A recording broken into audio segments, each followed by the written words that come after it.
Welcome back to the Fred Minnick Show. I'm Fred Minnick. It's brought to you by the San Francisco World Spirits Competition. Joining me today is a fellow Okie, Wayne Coyne. All right. Well, it's good to be here on your show. People can't see us. It's a podcast. Yeah, it's a you can see us if you're like watching on like YouTube or maybe Amazon Prime or something. Yeah. Yeah. But so there might be some options to see how good we both look right now. We could really be brothers in a sense. Yeah, you would be my younger brother. I'm 58. I'm 41. There you go. So By you the could way, be my younger brother. You don't look a day over 35. I think 50 is like the new 30 or something. Yeah. I know what you mean. You look good. Well, thank you. You do see guys who do look worse than they should. Yeah. But you don't. I'm wondering if I'm going to be one of those guys. I started graying really quickly. No, the gray. I don't think the gray. I mean, I run into guys all the time that are they're dyeing their hair gray just because it's a look. That is People true. ask me all the time, like, who dyes your hair? I'm like, you mean like the gray parts? Yeah, nature dyes my like, hair. Hey, yeah, exactly. That's So God given. No, I'm kidding. Because we lucky. have such similar fashion right now, I feel like we should we should take turns like describing one another. Yeah. Well, this thing that you have, what'd you call that? It's an ascot. Yeah. See, mine is kind of like a Mexican. I think this is my wife had this. So when she's wearing a big, when her shoulders are out, she's got this thing on. And I looked at it, I was like, hey, I think that could go good with my whitish sort of transcendentalist man look or something. Yeah, you like white. Actually I don't, because when you look close, you can see it's kind of dingy, but I think it's striking. Especially when you play big places like this, where the audience is a long ways away and they're seeing you on these big screens. Yeah. And virtually everybody here is dressed in black. I mean, you're not, but a lot of people are, even musicians on the stage. And so I just try to be like, well, I got this great looking suit that Paul Smith made for me, and I'll just, and I'm not doing that much up there, so it's not overly. Well, you're still working it. Yeah, but I mean, I'm standing there singing, trying to entertain the troops. Yeah. So, but you've got a good look going. We noticed you twice already today. Thank you. I guess we both kind of stand out in the crowd with our neck attire. Yeah. And which is, I don't know if that's always a good thing. I mean, I'm going to be on stage, so it's like, I'm up there to say, hey, look at us, But I wouldn't dress like this all the time, just walking around, So I'm the co-creator and curator of the Bourbon side on Bourbon and Beyond. And you were telling me before, like you could feel the energy out there. What do you think of the festival so far? Well, I mean, everybody that I talked to in the press tent over there were still fairly sober, so I'm impressed. Yeah. I don't know. We've played other alcohol-based, festivals, and where they're giving a lot of it away. Is that happening here? Are there tastings? Well, yeah, we'll have like small amount of tasting. So we have like a bourbon education tent where we're doing tastings. I heard some of that as I walked by. Yeah, but there's not. When you go to these larger, activations, the people are paying for that. Oh, I see. You mean here? Yeah. Well, I mean, we've definitely been to some where. They're giving away so much that the porta potties, you can always tell because the porta potties are filled up with vomit. Well, at least they have the respect to go to the porta potty. Well, yeah, until they get too full. But yeah, So I don't know. I think the more that it happens, the better they get, the better it rolls along, and I think people know what more to expect. And I think audiences like that. There's stuff. It's not just this is a big field here where people are standing in. I think people like that there's things to do and different things to check out. It's not just bands standing there watching bands all day. Bands are part of it, and music is part of it, but it's all kinds of stuff that you like in your life. It's not just music, and I always think that helps the music. Music, even at its best, is like good alcohol. Yeah. But you can only have so much, and then it's, you're sick of it. Right. Yeah. I mean, you know what I mean. It's not. Yeah. And so you want this big variety of experiences. Oh, some music. Oh, I'm talking with my friends. Oh, we're drinking. Oh, we're eating. We're trying food and merchandise. All this stuff is part of the experience, you know. So yeah, I think it's a great thing. So, in combining music and whiskey, I like talking to musicians about what they drink on the road. Right. Yeah. And you've been at this a long time. You've had a hell of a career. Yeah. Has your drinking of alcohol changed? No, see, I've never really been a drinker. So, been around a lot of people who are drinkers in good ways and bad ways, and, people that have had good times with it, people struggle with it. But I've never would drink to calm my nerves, like, say, to go, on an airplane or to meet people or to go on stage. So I've never had that. Maybe if when I was really young, if I would have thought of that, and it would have helped, I maybe would have struggled with it or whatever, but I don't have that, Mm-hmm. So when I'm drinking, it's usually in a drinking environment, like a party or a New Year's Right. Eve. I'm not ever sitting somewhere, just in the hotel room, just drinking. Yeah. Yeah. But a lot of people do. It's great, but I don't have that sort of, I don't have anxiety and stuff like that, and I can understand where some people they just have a more, they're just more sensitive to this Mm-hmm. world, and they would need a little bit of To take the buffer edge and a off. little bit of help or whatever. So I understand. I'm certainly not against it. So I've noticed that a lot of musicians will go really hard for the first part of their career, and then they'll go sober, for the latter part. Or they die. Yeah. Yeah, unfortunately. Yeah. Is there possibly a drinking problem, do you think, in the music industry at all? Well, I mean, it's rare that you're in a sort of, especially if you're successful. You're in an environment where everybody's saying, "Man, you're great. Keep doing what you're doing, and here's drugs and alcohol and all this stuff, and let's just do it." These are marks of the success of the day, and I think it kind of there's all the mythology and all those stories Yeah. about is art and music especially is it made better because of drinking and drugs and all that, and all that's just all part of it. I mean, it really does just come down to people's personalities, and I think artists, musicians too, but a lot of musicians are artists, and they want to try things. I mean, that's just what it comes down to, and they would try. I mean, I've talked to some reformed drug addicts and alcoholics, and they would say, Wayne, I did every drug that I could do, and then I quit. Every drug ever made, I did them. It was great, but then I knew I had to quit.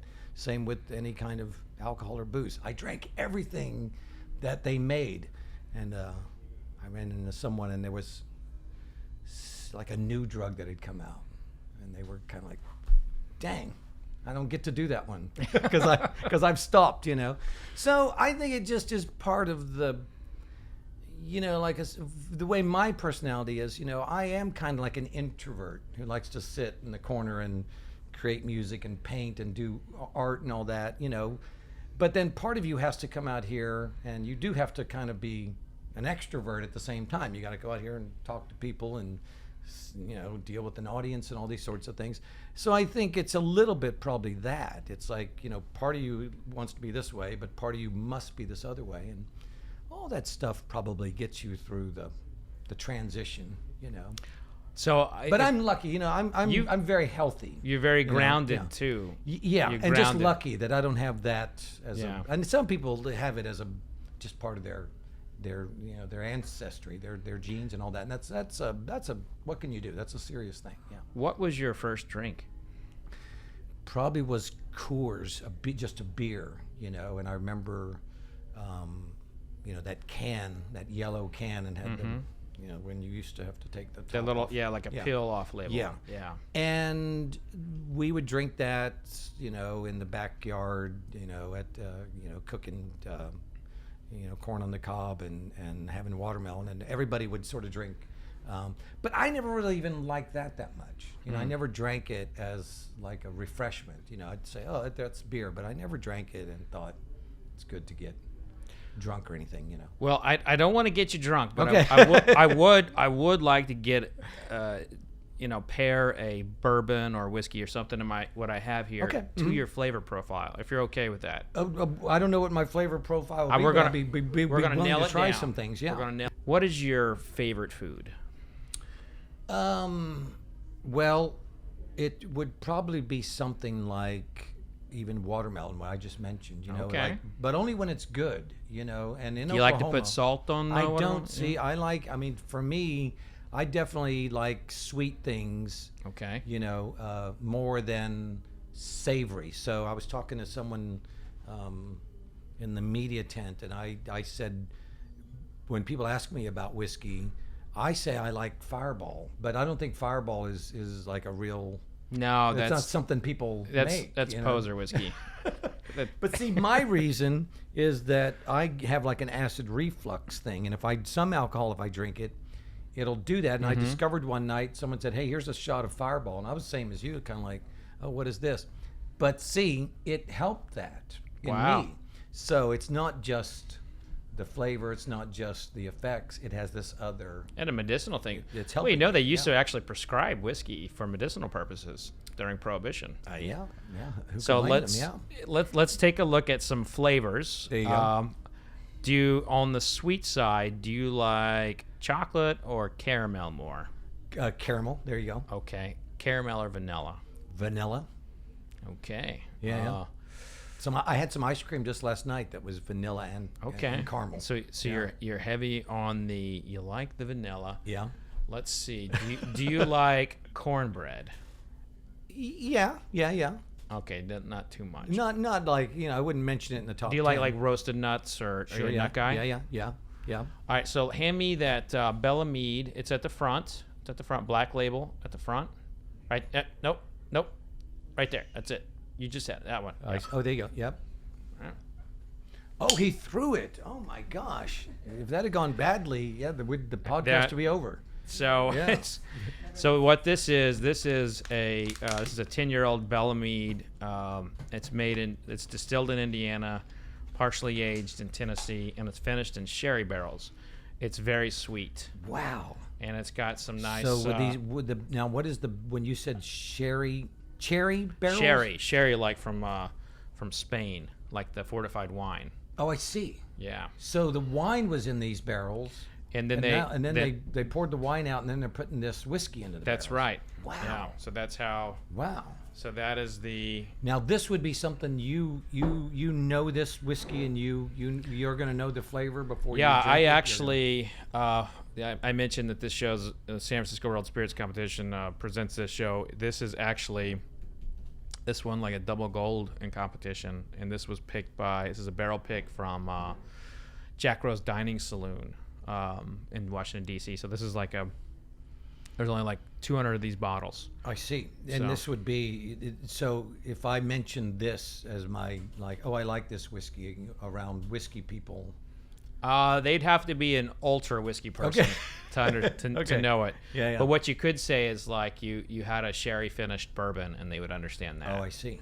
But this is actually not a very common brand out Oh, on I the see. market. Okay. There you go. Okay. So when you smell it, bring it to your nose a little bit. Yeah. Open your nose, open your mouth, and let when you smell, and just kind of let Whoa. it cycle out Yeah, a little yeah. bit. You should be picking up some vanillas and caramels and some like roasted nuts. And then when you taste, put a little bit on your palate.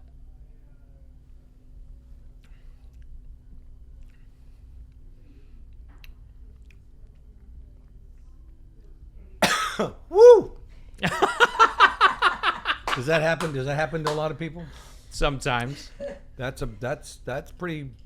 That's Was that aggressive? is that what you'd call that? Yeah. You know, it's not very thick. You know, so you get a lot in your mouth, and then it's Yeah, that's why I always recommend just getting a little bit on there, just a little drop or so. Let me see if I can be more prepared for my second one. That's what they call an acquired sip.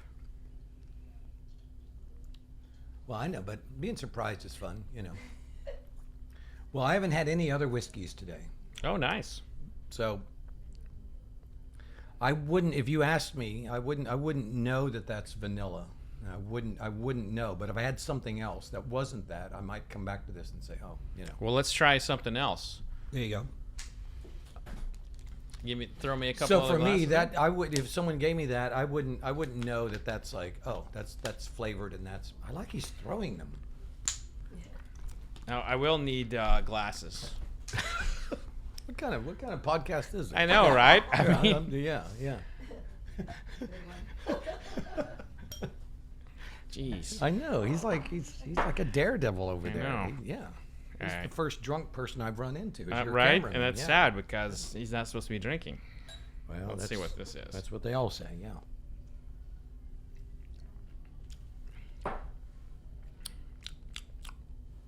Yeah, that one's gonna throw you for a loop. Like this is going to have these flavors or just. It's completely different, Yep. and I don't know what it is. It's just number 7. It's just a random bottle I pulled out of my office. I mean, for me, I'm not a connoisseur in any way.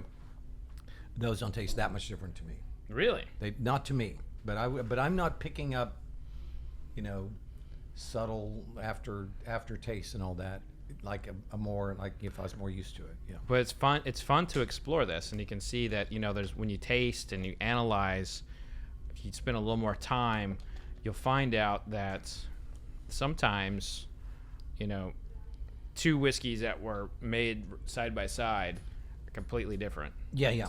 And unfortunately, I don't know what this is. This is just a random bottle. Well, it's number 7. We know that. It's number 7, whatever Yeah. that is. Yeah. But And it's had a little bit drunk out of it already. It seems. yeah, so that was a part of some blind tasting I did. I don't know anything about. I don't remember it, but I must have been a little extra blind that night. So this tasting and judging, this is part of you like this about Yeah, whiskey this and is what I do. all alcohols. Or- Oh yeah. I'll assess all. And you started beverages. to drink when you were younger, and then this. I didn't start till I was 21. Well, it's Right. That's the perfect age to start. Yeah. And you liked it as like just like the flavors or the Yeah. what it's about or the a lot of it. lifestyle, or- A lot of it to me is like the history side of it. I love the flavors. I love the complexities, but it's also the people. Right. I tend to be drawn by interesting people, and like I know I spent a good deal of time in wine, and those people were fine, but there's something about Kentucky and bourbon, especially Yeah, yeah. that just really just kind of pulls me in. Growing up in Oklahoma, we just sit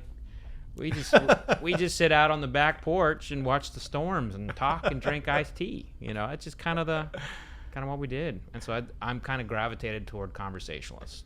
Well, I think I was lucky growing up in Oklahoma because by the time I was born, we had a big family and everybody had TVs, and then Yeah. little by little VCRs came along, and then computers, and you weren't always trapped with having to deal with your immediate neighbors. Yeah. You know what I mean? Which if you don't like them and they don't like you. or Yeah, that's something. right. You know what I mean? I just feel like as the world has gone on, your neighborhood is really just where you live, but people can live in their neighborhoods their entire life and really not know anybody that lives Yeah. just down the street. The way I've gotten to know my neighbors is when the tornadoes come through and knock out all the power. I'm on a different grid than everybody else in the neighborhood, so every couple of years they need extension cords from me, and I run them out, and then the reverse will be true. I'll need an extension cord from Wow. all them. So we're extension cord friends.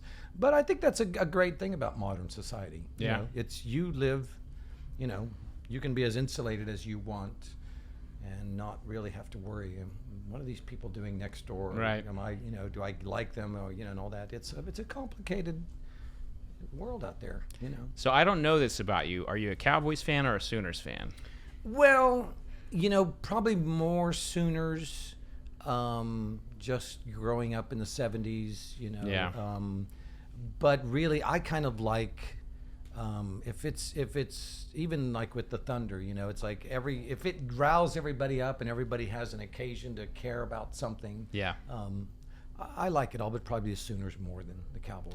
See, I graduated from Oklahoma State. Obviously, I'm deeply entrenched to the Cowboys. I can totally. That's what I mean. I can totally understand. But we that, can at least agree to hate Texas, right? University of No, Texas. no. I mean, for me, I understand all From that, a sports perspective. all that has a great, Yeah. us versus them, and Right. we bond together in our hatred of them, But I don't know, as my experience at Texas Stadium, where the game is played, was seeing the Rolling Stones. So I kind of, I'm in a stadium, but people aren't playing football. I'm watching, Mick and Keith in 1981. So I mean, Nice. whenever I talk about Texas Stadium to most people, they think it's OU versus Texas or something. But I don't know, but I'm older as well. I've just kind of got to where I like watching. If it's done well, you like watching the dudes who are good at what they're doing, and I think same way you're talking about with, making whiskey or making music or whatever it is. There's just something interesting about people who have a way of doing their thing, and I see that with sports 1,000%. Yeah. Well, I've gotten the wrap it up sign. Oh, you did? I did. I got the wrap it up sign from Nikki over there. So. Well, how did our tasting go? I thought it went pretty well. If you liked it, if you had a good time with it. Well, I like you talking about it and you helping me through it has given me a little bit of insight. Well, I feel like I would love to tutor you more. Yeah. We should do this more. I mean, we look like we're brothers. So, I you're think right we about should. that. Yeah. And we're both from Oklahoma, so there's kind of a chance. There is kind of. There's kind of a chance. Yeah. A little bit. A chance we're related. But Wayne, thanks for coming on the Fred Minnick Show. Yeah, you brought were to great. You by the, Thank you. This is a great show. Well, you got to have me back. We'll try it again. I'd love that, All right. and I know you're going to own the stage out there at Bourbon and Beyond, and can't wait to see it. And I know. I can't believe we're part of this thing. And then we're done so early today. And then you get to go have a good time with the family. So I do. cheers, my friend. Yeah. Oh, cheers. Here we go. Cheers. All right. I'll try to get it all down this time. Thanks for joining the Fred Minnick Show. I didn't do it. Uh-oh. Yeah. All right. Well, good. See you, man.